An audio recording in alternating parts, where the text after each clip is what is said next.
This video is an analysis and interpretation of two selected World War posters. Both, both posters are from World War I, which was a very rough period. The army was under a lot of pressure. They needed more men to join the army.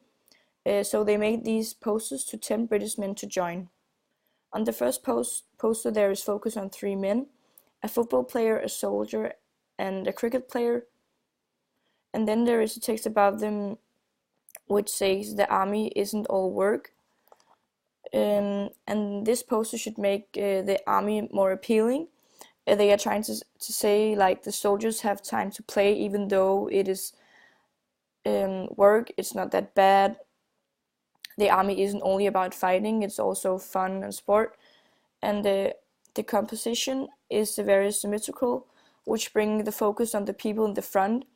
And as I already mentioned, there are these three men in the front, but I would say that the soldier is in the very front because he served the country, which is like the message in this poster. But then again, it's also fun to be in the army, so therefore the other comes afterwards. And in the background, some are playing football and cricket, and these two sports are very important sports in Britain. So again, they send this message of they are having fun, and it comes like a brotherhood friendship out of it. You become a part of something by joining the army. And the colors are very positive and eye-catching, blue, red, and a lot of green. It is colors that symbolize attention and reliability and hope. So I think it's matched the message quite good.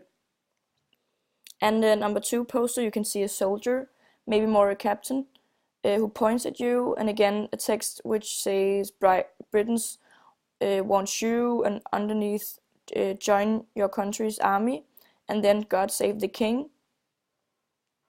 The man points and looks at you. He keeps eye contact to you no matter where you stand. Like he chose you, you are the chosen one to save our country. And then God is mentioned. If you don't join the army, you are not only letting your country down,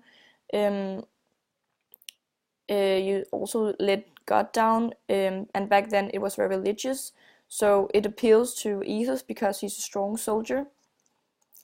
And then God save the king.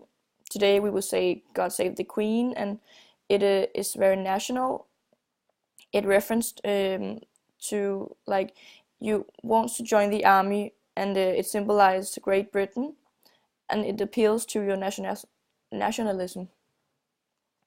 And rhetorical elements is pathos also, because you get this feeling, a strong emotion about your country. And compared to the other one, this is more personal and serious.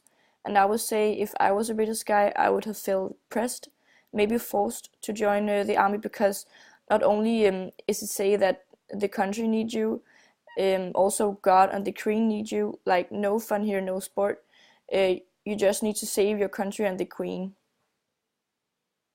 And you can put both posters into the rhetorical pentagon, and there you have a topic, a writer, a language, circumstances, and reader. In the middle you have the intention. And the topic is soldiers, and the reader is especially young British men, maybe the men who were supposed to join the army. And the writer is the government and the army.